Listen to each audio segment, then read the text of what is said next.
at least 100 North Korean soldiers killed in fighting in Ukraine. Do you have anything on that? What is the U.S. estimated? Yeah, so we continue to observe and assess. I would say at this stage, it's our assessment that several hundred DPRK forces have been, or several hundred casualties, right, which would range from killed in action to wounded.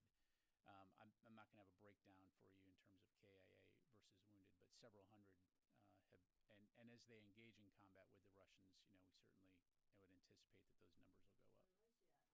Russian Kremlin announced that Russia would lift missile restrictions against the United States. And also, Foreign Minister Lavrov also said arms control was a thing of the past and that a nuclear catastrophe was possible. What is the U.S. view on this? Well, again, this kind of irresponsible saber rattling and rhetoric from a nuclear armed country is obviously unwarranted. We have not seen any shift or change in the strategic force posture of Russian forces that would necessitate a change on our end. Certainly, we're going to continue to work with allies and partners around the world towards regional security and stability. Yes, sir. Thank you very much, General. General, today, Human Rights Watch, in their report, accuses Israel of genocide by restricting Gaza water. And this report came after weeks of the letter that's sent by the Secretary Austin with Secretary Blinken to Israel to do more for the civilian. So first of all, do you agree with this report? And do you still believe that Israel has to do more for the civilian there? Thanks.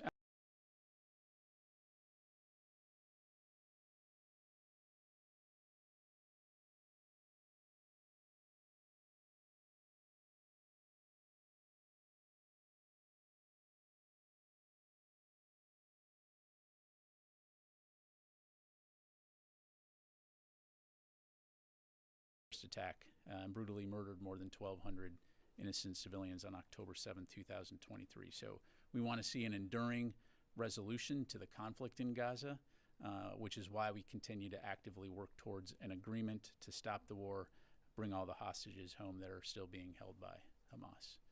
Yes, sir. It's a key command and control facility operated by Iran-backed Houthis within Houthi-controlled territory in Sana'a, Yemen. Per U.S. Central Command's press release, the targeted facility was a hub for coordinating Houthi operations, such as attacks against U.S. Navy warships and merchant vessels in the southern Red Sea and Gulf of Aden. The strike reflects CENTCOM's ongoing commitment to protect U.S. and coalition personnel, regional partners, and international shipping. I would refer you to U.S. Central Command for further questions. Finally, a quick update on the transition process. Yesterday, the department's transition director, Ms. Jennifer Walsh, and representatives from the Office. I don't know about y'all, but I had a feeling they was going to try to shift. Now, nobody knows what these things are.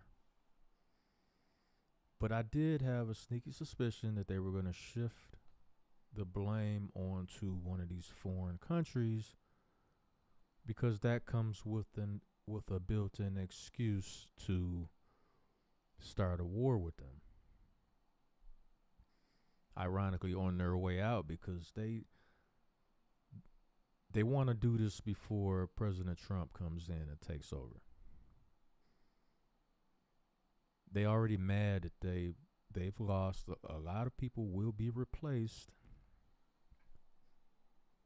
and they're angry about that. So what can they do? They're throwing a temper tantrum right now. The left, the Democrats. So on their way out the door, they're hell-bent on starting another war. That's really what's going on here, in my own personal opinion. That's what I see. So, drones are being tested then? To my knowledge, no. Okay. What about the ones that are flying over military bases at this point? Have there been any possibilities of collecting what sort of information these drones are doing or anything like that? Yeah, again, just to kind of put this into context, and I know that our colleagues at the White House, FAA, DHS, FBI have all made this point. There's over 1 million drones registered in the United States, and on any given day, approximately 8,500 drones are, in flight. And so the vast majority of these drones are going to probably be recreational or hobbyist. They're going to be commercial drones, used in things like architecture, engineering, farming, or they could be used for law enforcement. Is it possible that some of those drones could be up to malign activity? It's entirely possible, but the vast majority. I don't know about y'all, but I get the sneaky suspicion that we being lied to right now. Can't prove it, obviously. In my own personal opinion, I think they are lying.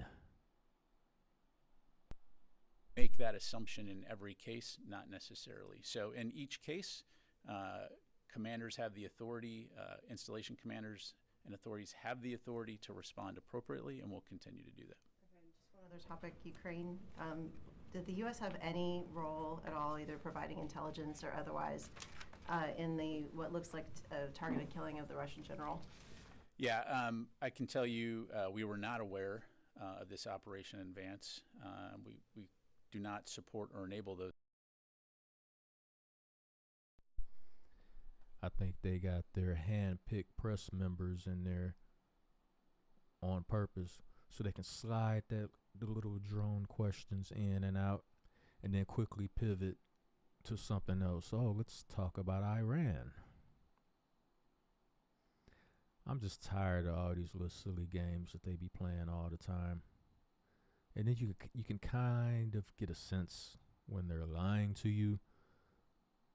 You're not 100% sure. You might not have all the facts and the details and the proof, but your spidey senses go off, and you're like, this don't feel right.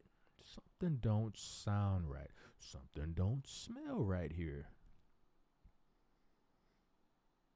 And they do it over and over and over and over and over. They've been doing it. And I just get the feeling that this dude is doing it to us again right now. I just got that feeling. Think that's going to change Russia's calculus at all in the war with Ukraine? And what comments do you have on the accusations that he was responsible for the use of chemical weapons in Ukraine? I'd refer you to Russia to talk about the potential impact. Again, I won't speak for Ukraine. Clearly, this is a senior commander within the Russian military overseeing significant capabilities. But again, like I highlighted, we're aware of those reports, looking into them, but that's about all I'm going to have. So, Warren. On drones for a second, what was the thinking behind sending additional detect and track systems to Picatinny Arsenal and Naval Weapons Station Earl? And are there other facilities that might get more of these systems in the future? Yeah, so a couple things. So first of all, again, a lot of focus on this right now for all the obvious reasons, some of which includes those sitting in this room here. And so we're going to take this seriously. And so ensuring that installations, in this case Picatinny and Earl, have the capabilities they need to detect, to identify and track as appropriate in the event there's drone activity near those facilities.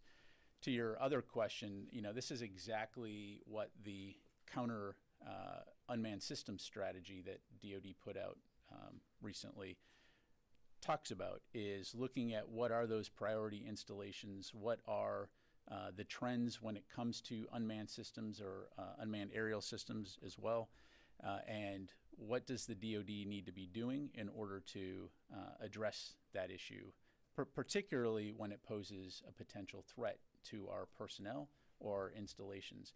The thing is that I think we've all recognized the fact that unmanned systems are here to stay. They're a part of modern warfare, and whether it's here in the homeland or overseas, we want to make sure that we're doing due diligence to protect our forces and protect our equities from a national security standpoint. So, I think you'll see us continuing to look at that, and it's something we're going to continue to take seriously. What systems are being sent and when will they arrive? In addition to some of the capabilities that are already on these installations, these capabilities essentially will enhance space authorities' ability to detect, identify, track UASs. For example, this could include active or passive detection capabilities, plus capabilities like the system known as drone busters, which, as you know, employs non-kinetic means to interrupt drone signals, affect their ability to operate. All right, Kelly. You mentioned that it wasn't all that unusual to see some drones over military bases. You mentioned this is becoming more and more of a common occurrence in the use of drones. But what would constitute it as a threat? What is the benchmark, and have you been communicating with other military installations to be ready for more of these drones, and how to spot if it could be a threat before it might be too late? Yeah. Again, it won't surprise you. Good question. Good question. Especially in the United States with 1 million registered drones and 8,500 flying on any given day. Similar to vehicles that may inadvertently approach a base, the same can be true for drones. As to what constitute a threat, that obviously has to be assessed on a case-by-case basis, depending on what the drone is doing, where it's going, and so I'm not going to provide a blanket definition, but again, the idea here is that by providing training, capabilities, resources, commanders are able to assess and make those determinations. The other thing that I think it's very important to remember is that when we're here in the homeland, the authorities that the U.S. military has to detect and track these kinds of things is much different than it would be if we were in a combat zone. In other words, the intelligence, surveillance, and reconnaissance capabilities that we can employ outside the United States are much different for very good reasons. We don't collect intelligence on American citizens. And so that, of course, appropriately requires to work very closely. I do not believe that. Once again, I think he's lying to us. I think he's lying. Because if they did collect information and data on American citizens, especially this current administration going out the door, would they really tell us? Would they actually tell us the truth about that when they've been caught lying about so many things the past 4 years? So if they were doing that, would they even tell us? I don't think so. As long as you're flying it appropriately and not in restricted airspace, there's nothing illegal about flying that drone. So again, just providing some perspective here, and I think the joint statement that we put out highlighted that the assessment in terms of what these reported sightings could be in terms of a combination of lawful commercial drones, hobbyist drones, law enforcement drones, as well as manned fixed-wing aircraft. Again, don't want to minimize it, but I think it's important to understand, too, just the volume of drone activity that will likely only increase into the future, and the fact that it is legal to fly drones. And if they go into restricted airspace, of course, we'll take appropriate action. Just why does it have to be a classified briefing if these are just hobbyist drones, they're not military drones? Why is it a classified briefing on the Capitol Hill? I'd have to refer you to Congress on that. Again, sharing as much information as we can here. I don't have the briefing in front of me, so I can't tell you specifically, what aspects are classified or not. I can assure you, though, that again, we are sharing as much information as we can based on what we know. Let me go to the other side of the room here. Chris. Thanks, Pat. 2 questions on drones. Oh, you want to dance to the other side of the room now. That side of the room, the questions got too hot for you. Your collar making you sweat. Talking to that side of the room. See, sometimes I be wondering when they do stuff like that, like, you know, you guys have hand-picked guys on certain sides of the room that, okay, this side of the room going to ask easy questions or divert questions to other countries regarding war tactics and things that could be happening and of that nature. So let me talk to this side of the room for a while. You guys are asking too many good questions over here. That's just how it looks to me, the regular guy. This is in the UK over the past month. Last. Yeah, to my knowledge, still being looked at. I'd have to refer you to the UK MOD and U.S. Air Forces in Europe. Janie. Thank you, General. Two questions on South Korea and China. First question, on China's espionage using drone. China conducted indiscriminate espionage activities using drones on U.S. aircraft carriers and military facilities anchored in South Korea. What message do you want to send to China, which poses a security threat to many allies? What's the message to China? Yes. Look, Janie, I'm not going to get into any specific, operations over. This dude not answering any questions. What is this press conference even for then? Why are you even up there?